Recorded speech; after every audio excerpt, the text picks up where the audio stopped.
ফারুক ভাই, আমি একটা নর্মাল কথা বলি। আমি শেখ হাসিনার আমলে এটা বলছিলাম, শেখ হাসিনা যতগুলি কাজ করে প্রত্যেকটা কাজ হচ্ছে মুক্তিযুদ্ধের স্পিরিটের বিরোধী। উনি মুক্তিযুদ্ধের স্পিরিটকে সবচেয়ে বেশি হত্যা করেছেন, এবং আপনি যেটি বলেছেন সেটার সাথে আমি একমত। মুক্তিযুদ্ধের চেতনার নামক বড়ি উনি বিক্রি করেছেন, কিন্তু সবগুলি কাজ করেছেন মুক্তিযুদ্ধের এগেনস্টে। মুক্তিযুদ্ধের এগেনস্টে না থাকলে তো উনি গুম খুন হত্যা, এই গণতন্ত্রের হত্যা, এগুলি তিনি করতে পারতেন না, সকল প্রতিষ্ঠানের হত্যা তিনি করতে পারতেন না। কিন্তু আমরা শেখ হাসিনার উপরে রাগ হয়ে মুক্তিযুদ্ধের উপরে রাগ দেখাবো, সেটা কোনটা? আমার তো মুক্তিযুদ্ধের উপরে রাগ লাগে না, আপনার তো মুক্তিযুদ্ধের উপরে রাগ নাই।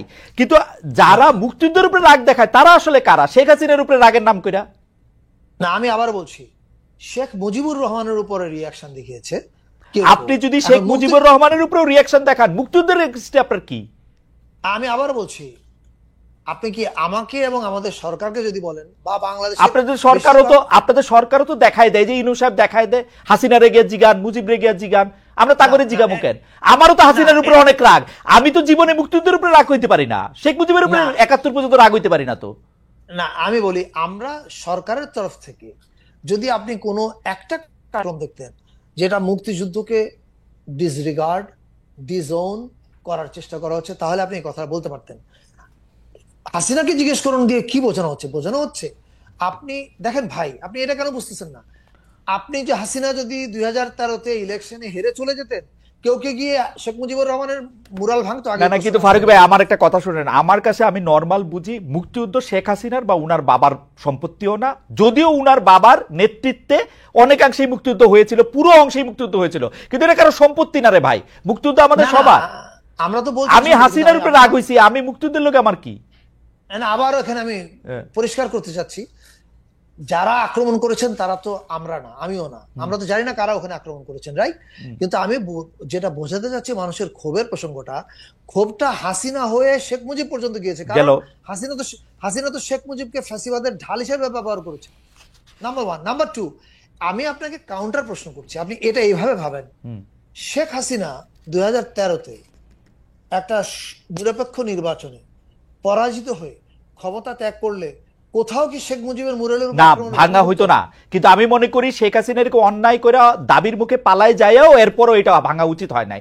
আপনি দেখেন, খেয়াল করে, আমি আবার বলছি, দেখেন প্লিজ, আমার এটা বলেন না যে আমি বলছি এটা উচিত হয়েছে। না না, আপনি যা বলছেন সেটা পরিষ্কার। আপনি বলছেন যে আপনি বলছেন আমি উচিত হয়নি, এই কথাটা সবসময় বলছি। আমি খুব নরম মনের মানুষ ভাই, আমি মধ্যপন্থী মানুষ। আমি মনে করি সবাই, যেমন যে লোক, আপনি আমি জানি না, আমার আম্মা ছোটবেলায় একটা গল্প, মানে এটা হাদিসে আছে কিনা আমি ঠিক নিশ্চিত না, আমি না জেনে মন্তব্য করতে পারি না, তবে আমার আম্মা নবীজির নামে একটা কথা আমাদেরকে সবসময় বলতেন। আম্মা বলতেন যে, বাবা, এটা আপনারা অনেকেই সবাই শুনেছেন, যে নবীজির পথে কাটা বিছা রাখতো একজন বুড়ি। একদিন নবীজি পথ দিয়ে হেঁটে যাওয়ার সময় দেখলেন যে কাটা নাই। তখন উনি জিজ্ঞেস করলেন যে, কি ব্যাপার, ওই বুড়ি কোথায়? তখন উনি জানতে পারলেন যে উনি অসুস্থ। তখন উনি ওনাকে দেখতে গেলেন। এখন এটা সহি হাদিস কি হাদিস আমি জানি না, কিন্তু আমার মা আমাকে যে ঘটনাটা বলতেন, এই ঘটনাটাকে আমার কাছে দুর্দান্ত ইন্সপায়ারিং একটা ঘটনা মনে হয়েছে। আমার কাছে মনে হচ্ছে যে মানুষ আমার ক্ষতি করতে চায়, আমি তাকেও যেন হেল্প করার মতো উদারতা দেখাতে পারি। আমি একটা উদাহরণ দেখাই। আপনি এখন যে দেশে আছেন, আমেরিকা, সে দেশে একজন বাঙালি ভদ্রলোক আছেন, ওনার নাম, আমি যদি নাম ভুল না করে থাকি, রইসুদ্দিন, হয়তো নাম ভুল করতে পারি, আপনি গুগল করলে পাবেন। উনি আমেরিকার কোন একটা রাজ্যে ওনার একটা দোকান শপ চালাতেন। ওই দোকানের মধ্যে ওনাকে হোয়াইট সুপ্রিমেসিস্ট একজন এসে গুলি করে ওনার চোখে। উনি বাঁচার কোনো কথা ছিল না। ওই সুপ্রিমেসিস্ট অ্যারেস্ট হয় এবং উনি দীর্ঘদিন লড়াই করে ফিরে আসে, বেঁচে আসে। তো ওই লোকের বিরুদ্ধে তো মামলা হচ্ছে, মানব হত্যার মামলা চলছে। এর মধ্যে এই রইসুদ্দিন সাহেব, অসাধারণ একটা মানবতার ঘটনা। এই রইসুদ্দিন সাহেব হজে যান। এবার হজ থেকে, আমি যদি ভুল না করে থাকি, আমি অনেকগুলো পত্রিকা পড়েছি, ফলে আগে পিছু হতে পারে, হজ থেকে এসে উনি যে লোক তাকে মারতে চেয়েছিলেন, যার মৃত্যুদণ্ড হয়েছে, ঘোষণা করা হয়েছে, মৃত্যুদণ্ড বা যাবজ্জীবন বা সামথিং, আই থিঙ্ক মৃত্যুদণ্ড হয়েছে ঘোষণা, তখন ওনাকে উনি দেখতে যান। দেখতে যাওয়ার পরে ওনার সঙ্গে কনভারসেশন হয়, হওয়ার পরে ওনার মন ভেঙে যায় এবং তারপর উনি একটা ক্যাম্পেইন চালু করেন। সেই ক্যাম্পেইনটা হচ্ছে ওকে যেন বাঁচানো হয়, ওকে রক্ষা করার জন্য। এখন এই যে উদারতা রইসুদ্দিন দেখিয়েছেন, রইসুদ্দিন বলছেন এটা ওনার ধর্ম শিখিয়েছে ওনাকে উদারতা। উনি হজে গিয়ে উপলব্ধি করেছেন এই উদারতাটা উনি দেখাতে চান। আমরা এখন আপনি আমি আপনাকে উদাহরণ বলছি, জি আপনি এটাকে কি বলবেন? এটা কি ইসলাম? আপনি মানে এখন আপনি কোন ইসলামকে গ্রহণ করবেন এটা আপনার না, আমরা বিষয়। আমরা নানা সময়ই দেখেছি যে সংখ্যা লঘুর ধর্ম আচরণ এবং সংখ্যা গুরুর ধর্ম আচরণ আকাশ আর পাতাল তফাৎ করে। আমরা এটা নিয়ে আলাদা এটা নিয়ে কথা বলবো না।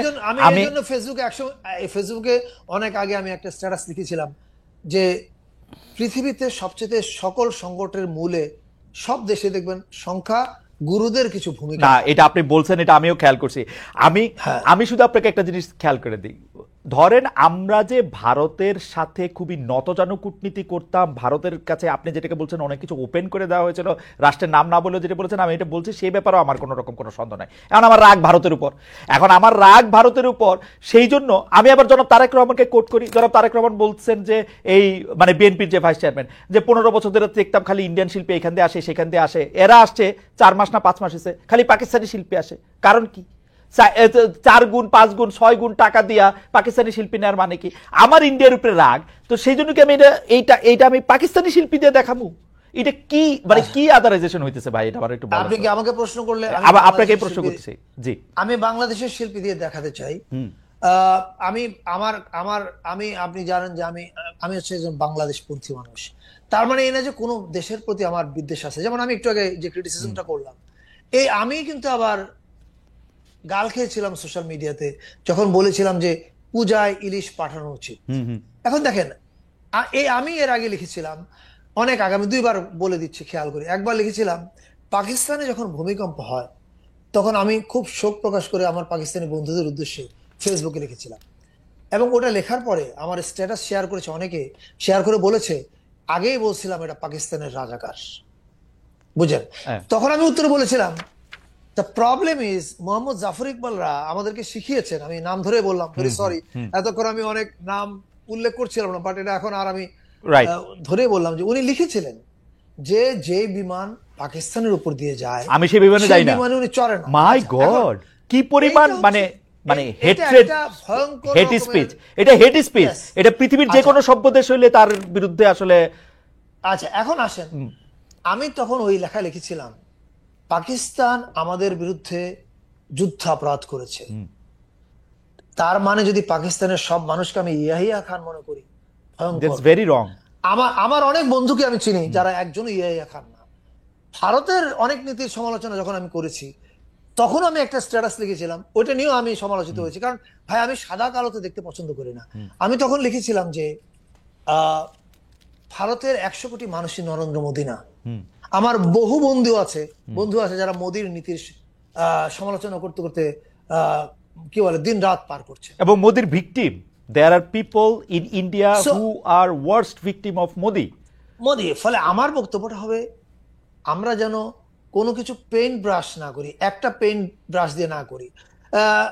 ভারত দেখেন, আপনি ভারতকে দিয়েছেন কেন? আপনি হাসিনা ভারতকে সব ঢেলে দিয়েছেন। আপনি ভারত কেন, পৃথিবীর যে কোনো রাষ্ট্রকে আপনি ঢেলে দিলে সে সব গ্রহণ করবে, এটা আপনার সমস্যা, আমার সমস্যা। এটা তো এখন আমাকে আমার রাষ্ট্র হিসেবে আমাকে নেগোশিয়েট করতে পারতে হবে। আমি যদি নেগোশিয়েট করতে না পারি, আমি তো দোষ আমার রাষ্ট্রের যে সরকার পরিচালনা ছিল তাকে দিব।